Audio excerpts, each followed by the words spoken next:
Hi everyone, I'm Bee. Welcome back to Read and Roam, the channel where we learn about text and how it fits into our world.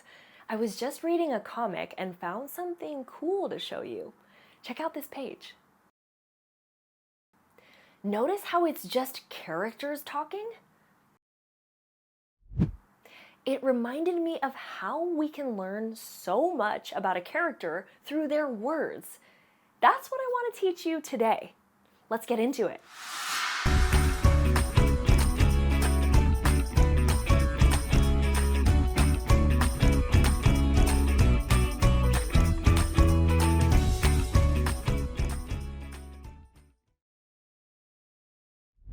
So that comic I showed you had lots of dialogue.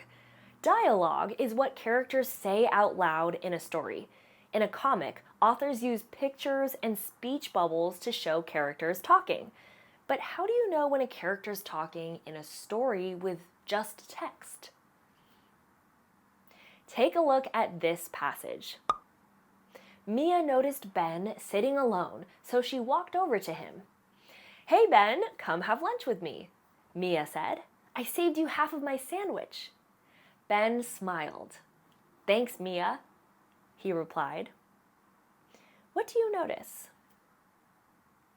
These are quotation marks.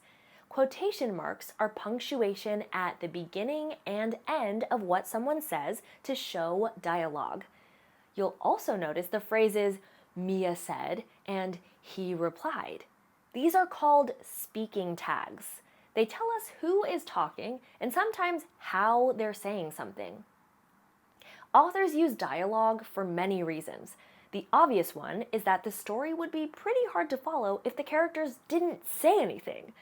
But dialogue does more than that. It also helps us learn about the characters. When we read what a character says and how they say it, we get clues about their traits. We learned about internal and external character traits a while back. What do you remember? An internal trait is a quality or characteristic that describes what someone is like on the inside, like bravery or intelligence, while an external trait describes what they're like on the outside, like tall or short. Today, we'll focus on internal traits.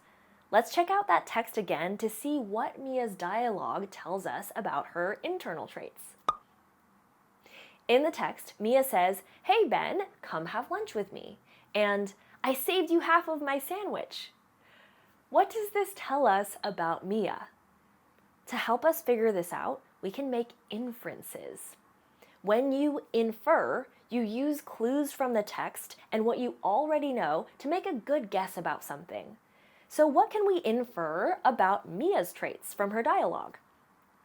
Well, we can assume she's nice because she doesn't want Ben sitting on his own, and she saved half her sandwich for him. Are there any other clues that show what she's like apart from her dialogue? Her interaction with Ben. Interaction refers to how characters talk and respond to each other in a conversation. When characters interact, we see how they treat each other, which helps us understand them even better. In this text, when Mia invites Ben to share her lunch, Ben reacts by smiling and saying, "Thanks." Based on her dialogue and interaction with Ben, we can infer that a trait Mia has is kindness. The author doesn't literally write "Mia is kind," but we can guess that she is with the information we have. Now let's read a story about a girl named Tessa and see what we can learn about her. Tessa sat on the porch steps sketching her dream treehouse. "Wow, where'd you learn to make a blueprint like that?" Liam asked. "I just watched a video on it. You know how much I love making things," Tessa said. "And I've thought about all these cool ways to make it original," she added, smiling. "You've always got great ideas," Liam said. Let's pause here. Did you notice any dialogue? We need to look for quotation marks and speaking tags. Here's some. Now, let's see what we can infer about Tessa's traits from her dialogue and interactions. Let's start with dialogue. Here, she says she's learned how to make a treehouse from a video. She also says she loves to make things and has ideas on how to make them original. What about her interaction with Liam? We can tell from his dialogue that he's pretty impressed with Tessa's plan.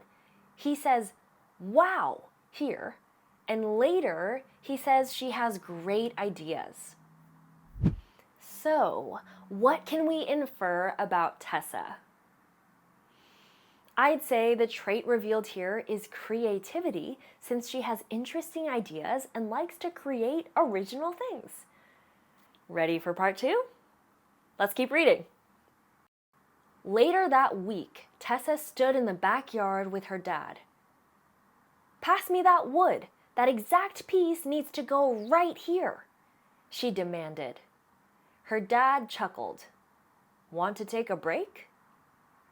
"No," she snapped.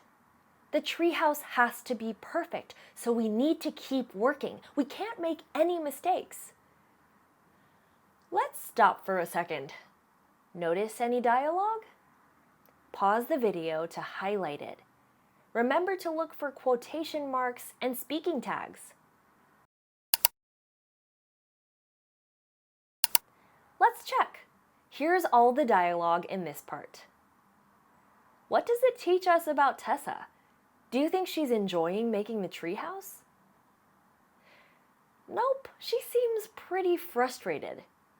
Here, she demands that her dad pass her the wood, then snaps at him when he suggests taking a break. She wants to do everything her way. She tells him she wants the treehouse to be perfect and that they can't make any mistakes. Based on all this, what trait is revealed here? Here are some options to guide you. Do you think the dialogue showed us that Tessa is curious, a perfectionist, or jealous? Pause the video to decide.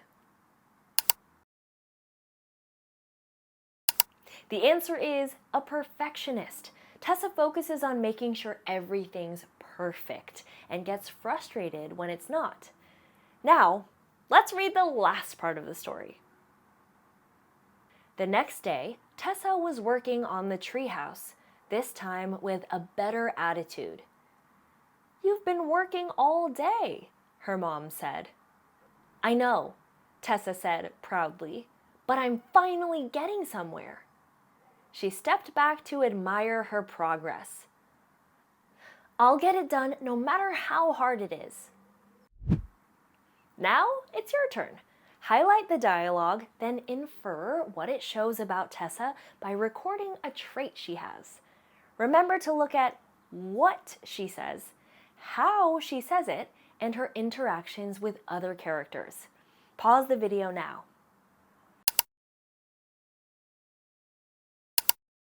How'd you do? The dialogue is here. What trait did you infer? Well, Tessa's much happier in this part of the story. When her mom says she's been working all day, Tessa explains proudly that she'll finish the treehouse even if it's difficult. Based on this, we can infer that Tessa is hardworking. But don't worry if your answer isn't the same, because everyone notices different details, and that's okay. You might have written motivated, proud, responsible, or something else. As long as you've used clues from the story that support your thinking, your inference makes sense.